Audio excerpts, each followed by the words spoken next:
নমস্কাৰ সকলোকে স্বাগতম জনাইছো নিমাত ষ্টাডি পইণ্ট চেনেলটোলৈ আমি আজি এই ভিডিঅ'টোৰ মাধ্যমেৰে বিএ ফাৰ্ষ্ট সেমিষ্টাৰৰ হিষ্টৰীৰ মেজৰ আৰু মাইনৰ বিষয়ৰ সেকেন্ড চেপ্টাৰৰ সকলোবোৰ অতি চমু প্ৰশ্নোত্তৰ আলোচনা কৰিম প্ৰশ্নোত্তৰসমূহ ভালকৈ আয়ত্ত কৰিবলৈ তোমালোকে ভিডিঅ'টোৰ শেষলৈকে চাবা ভিডিঅ'টোৰ পৰা উপকৃত হ'লে ভিডিঅ'টো লাইক আৰু শ্বেয়াৰ কৰিবা চেনেলটো যদি সাবস্ক্ৰাইব কৰা নাই দৰকাৰী আৰু তথ্য সমৃদ্ধ ভিডিঅ'ৰ নটিফিকেশন পাবলৈ চেনেলটো সাবস্ক্ৰাইব কৰি লোৱা মৰমৰ বন্ধু বান্ধৱীসকল তোমালোকে যদি এইটো চেপ্টাৰৰ সকলোবোৰ ভেৰি শৰ্ট আৰু লং কুৱেশ্যন এনসাৰৰ ভিডিঅ'বোৰ চাব বিচৰা তেন্তে এইটো ভিডিঅ'ৰ ডেসক্ৰিপশ্যনত সকলোবোৰ ভিডিঅ'ৰ লিংক দিয়া আছে তোমালোকে চাই ল'বা সো বলা তেন্তে বেছি পলম নকৰি প্ৰশ্নোত্তৰসমূহ আলোচনা কৰোঁ অতি চমু প্ৰশ্নোত্তৰ পাৰ্ট 2 পাৰ্ট 1 ইয়াৰ আগৰ ভিডিঅ'টোত আলোচনা কৰা হৈছে হেতু যদি তোমালোকে চোৱা নাই লিংক ডেসক্ৰিপশ্যনত আছে চাই ল'বা Question number 51 চন্দ্ৰগুপ্তই পৰাজিত কৰা ৰজাজন কোন আছিল উত্তৰ ধননন্দ Question number 52 চন্দ্ৰগুপ্ত মৌৰ্যৰ মৃত্যু কেতিয়া হৈছিল উত্তৰ খ্ৰীষ্টপূৰ্ব 300 চন্দ্ৰগুপ্ত মৌৰ্যৰ মৃত্যু হৈছিল Question number 53 সুদৰ্শন হ্ৰদটো কোনে নিৰ্মাণ কৰিছিল উত্তৰ চন্দ্ৰগুপ্ত মৌৰ্যৰ সময়ৰ সৌৰাষ্ট্ৰ প্ৰদেশৰ শাসনকৰ্তা পুষ্যগুপ্তই সুদৰ্শন হ্ৰদটো নিৰ্মাণ কৰিছিল Question number 54 বিন্দুসাৰৰ আন এটা নাম কি আছিল উত্তৰ অমিত্ৰ ঘাট আছিল বিন্দুসাৰৰ আন এটি নাম Question number 55 চন্দ্ৰগুপ্তৰ ৰাজসভালৈ অহা প্ৰথম গ্ৰীক ৰাজদূতজনৰ নাম লিখা উত্তৰ মেগাষ্টেনিছ তেওঁ আছিল গ্ৰীক কটকী Question number 56 মগধৰ প্ৰাচীনতম ৰাজধানীখনৰ নাম কি উত্তৰ ৰাজগৃহ মগধৰ প্ৰাচীনতম ৰাজধানী Question number 57 মৌৰ্য বংশৰ আটাইতকৈ দিগ্বিজয়ী সম্ৰাটজন কোন উত্তৰ চন্দ্ৰগুপ্ত মৌৰ্য আছিল মৌৰ্য বংশৰ আটাইতকৈ দিগ্বিজয়ী সম্ৰাট Question number 58 দেৱনাথ প্ৰিয় উপাধি কোনে গ্ৰহণ কৰিছিল উত্তৰ দেৱনাথ প্ৰিয় উপাধি অশোকে গ্ৰহণ কৰিছিল Question number 59 যুদ্ধ বিজয়ক কোনে ধৰ্ম বিজয় বুলি কৈছিল উত্তৰ অশোকে যুদ্ধ বিজয়ক পিছলৈ ধৰ্ম বিজয় হিচাপে ঘোষণা কৰিছিল Question number 60 ৰাজতৰংগিনী কোনে ৰচনা কৰিছিল উত্তৰ কলহানে ৰাজতৰংগিনী ৰচনা কৰিছিল Question number 61 অভিজিক সকল কোন আছিল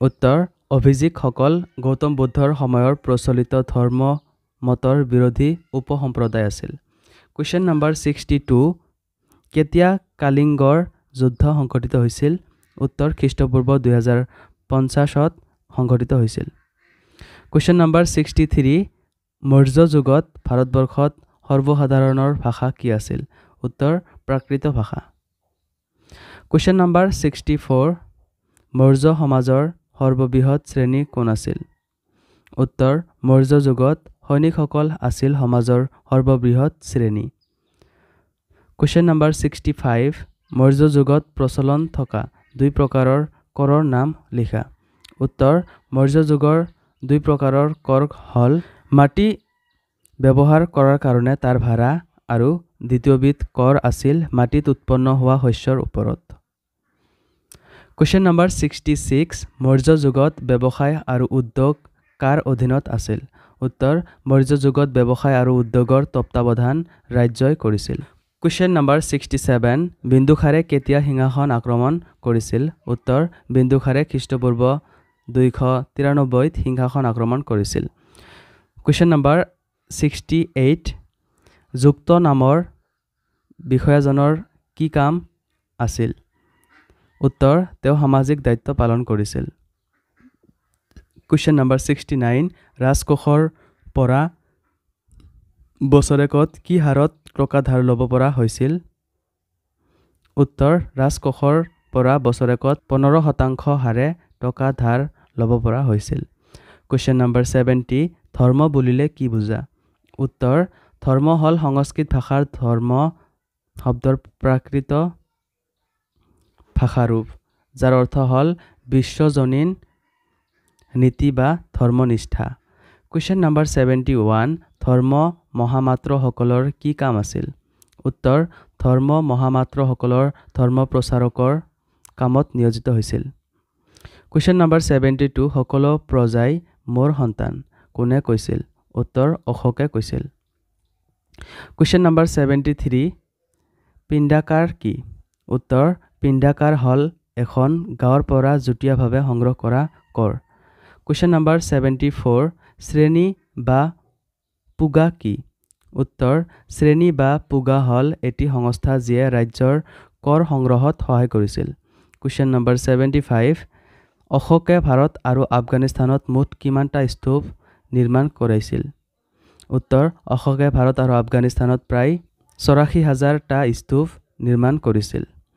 কুৱেশ্যন নম্বৰ 76 মৌৰ্য যুগত বাস কৰা লোকসকলৰ জীৱন ধাৰণৰ মানদণ্ড কেনে আছিল? উত্তৰ মৌৰ্য যুগত বাস কৰা লোকসকলৰ জীৱন ধাৰণৰ মানদণ্ড অতি উচ্চ খাপৰ আছিল। কুৱেশ্যন নম্বৰ 77 মৌৰ্য বংশৰ শেষ সম্ৰাটজন কোন আছিল? উত্তৰ বৃহদ্ৰথ। কুৱেশ্যন নম্বৰ 78 চন্দ্ৰগুপ্তই কাক বিয়া কৰাইছিল? উত্তৰ চন্দ্ৰগুপ্তই বৈশালীৰ লিচ্ছবি ৰাজকন্যা কুমাৰ দেৱীক বিয়া কৰাইছিল। কুৱেশ্যন নম্বৰ 79 মেগাষ্টিনিছ কোন আছিল?